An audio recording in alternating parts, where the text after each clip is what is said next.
To family. नमस्ते, प्रणाम, राधे राधे आप सभी को। आप लोग कैसे हो? उम्मीद करती हूँ आप लोग ठीक होंगे और हम भी ठीक ही हैं, एकदम स्वस्थ मस्त और व्यस्त। और फ्रेंड्स, आज हम चल रहे हैं सत्यनारायण भगवान की कथा सुनने। तो आइए मैं दिखाती हूँ आप लोगों को कि हम लोग गाँव में भगवान जी का कथा कैसे सुनते हैं और हमारे यहाँ पंडित जी कितने अच्छे से कथा कहते हैं और हम लोग क्या क्या तैयारी करते हैं पूजा में क्या क्या लगता है। तो मैं आप लोगों को सारी व्यवस्था दिखाती हूँ कि हम लोग कैसे क्या करते हैं। तो आप लोग हमारे वीडियो में बने रहिए, मैं आप लोगों को दिखाती हूँ कि आइए फिर आप लोग आगे। तो फ्रेंड्स, आप लोग देख सकते हैं कि हम भगवान का प्रसाद बनाने चलते हैं। घी डाल देंगे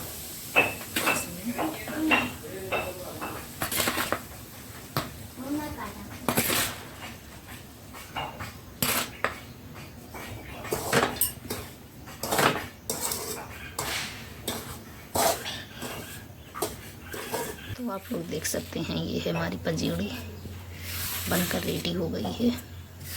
और इसमें हम डालेंगे इलायची पाउडर, इसके बाद फिर पाँचों मेवा। इसके बाद पंजीड़ी हमारी बनके रेडी हो चुकी है। बारी आई है चरणामृत की, तो इसके लिए भी हम चीनी भिगा दिए हैं। ये देखिए, ये चीनी भिगा दिए हैं हम। और बाकी अब फल वगैरह कट करना बाकी है।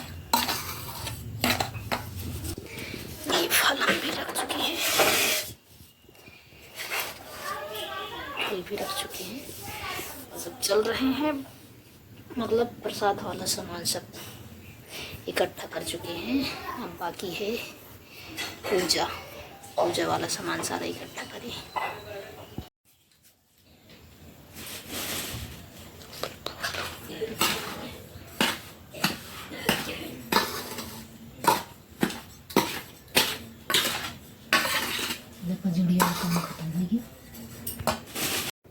लोग देख सकते हैं कि जहाँ पूजा करना है वहाँ पे व्यवस्था हो रही है पूजा करने की जगह।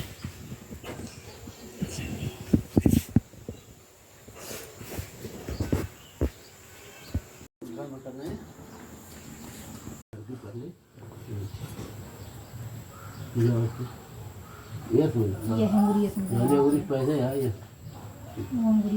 इधर बीच में मनो टिफिन चला जाए चल इधर बीच में मिला तो मिला पुरारी त्रिभुवनाधिकारी छोटी जरा सुतों दस गंगा के तबा सर्वे गरा साथ सुंदर ग्रहण देवता भक्तन विष्णु नमः संदूरम सोवरम सुवर्णम चला संदूरम समर्पय की हर फलम समर्पय वो धर दे तो पानी गिरा तो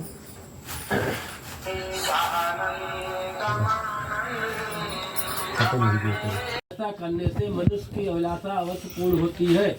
विशेष रूप से कलयुग में पृथ्वी लोक पर सबसे छोटा सा उपाय है।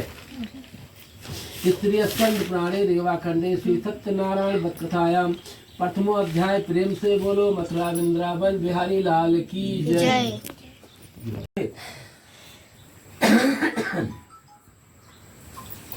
ब्राह्मण प्रिय भगवान ने दुखी ब्राह्मण को देखकर विद ब्राह्मण का रूप धारण करके ब्राह्मण से आदर पूर्वक पूछ रहे, विद प्रतिदिन अत्यंत दुखी होकर तुम इसलिए पृथ्वी पर भ्रमण करते हो जो तुम सब कहो मैं सुनना चाहते हैं। ब्राह्मण बोला, है भगवान, ब्राह्मण हूँ, भिक्षा के लिए पृथ्वी पर घूमता हूँ, यदि कोई उपाय हो तो कृपा करके बतलाइए। विद ब्राह्मण ने कहा, ब्राह्मण देव सत्यनारायण भगवान विष्णु को इष्ट फल देने वाले हैं। विद तुम उनका उत्तम व्रत का पूजन करो, जिसे करने से मनुष्य सभी दुखों से मुक्त हो जाता है। और व्रत के विधान को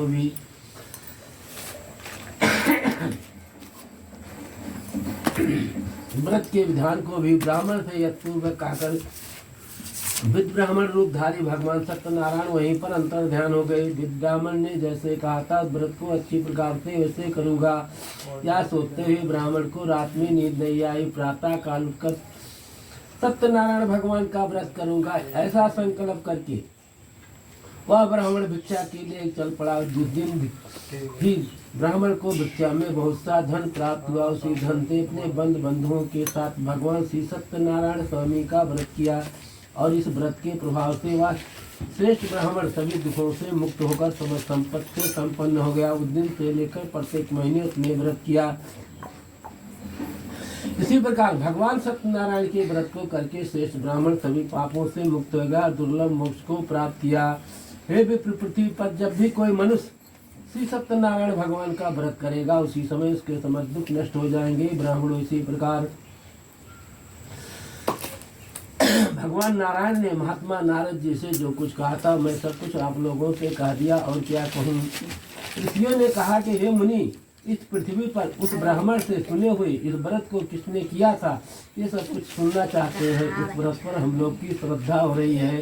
श्री सूत जी महाराज बोले, हे मुनियों, पृथ्वी पर जिसने व्रत को किया था आप लोग सुने। एक बार वही श्रेष्ठ ब्राह्मण अपनी धन संपत्ति के अनुसार बंधु बांधवों का परिवार जनों के साथ व्रत करने को तैयार हुआ। सीधी से लकड़हारा आया, लकड़ी को बाहर रखकर घर के भीतर बाहर रखी होती है। आप विस्तार पूर्वक कहिए। ब्राह्मण ने कहा, सत्यनारायण भगवान का व्रत है जो कि सभी का मनोरथ प्रदान करने वाले हैं। उन्हीं के प्रभाव से मुझे सब धन धान्य आदि प्राप्त हुआ है। जल पीकर प्रसाद ग्रहण करके वो नगर से चला गया। सत्यनारायण देव के लिए मन में ऐसा सोचने लगा, आज लकड़ी बेचने पर जो भी धन प्राप्त होगा उसी धन से भगवान सत्यनारायण स्वामी का श्रेष्ठ व्रत करूंगा। इसी प्रकार मन में चिंतन करता हुआ लकड़ी को मस्तक रखकर सुंदर नगर में गया, जहाँ धन संपन्न लोग रहते थे। इससे लकड़ी का दुगुना दाम मिला। तत्पश्चात प्रसन्न हृदय होकर पक्के केले का फल, शक्कर, घी, दूध, गेहूं का चूर्ण सवाया मात्रा में लेकर पने घर आया। तत्पश्चात ने बंद बंधुओं को बुलाकर विधि विधान से भगवान सत्यनारायण स्वामी का व्रत किया, और उस व्रत के प्रभाव से वह धन उससे संपन्न हो गया। इस लोक में अनेक सुखों का उपभोग कर अंत में सतपुर वैकुंठ को चला गया। श्री स्कंद पुराणे रेवाखंडे श्री सत्यनारायण कथायाम द्वितीय अध्याय। प्रेम से बोलो मथुरा वृंदावन बिहारी लाल की जय।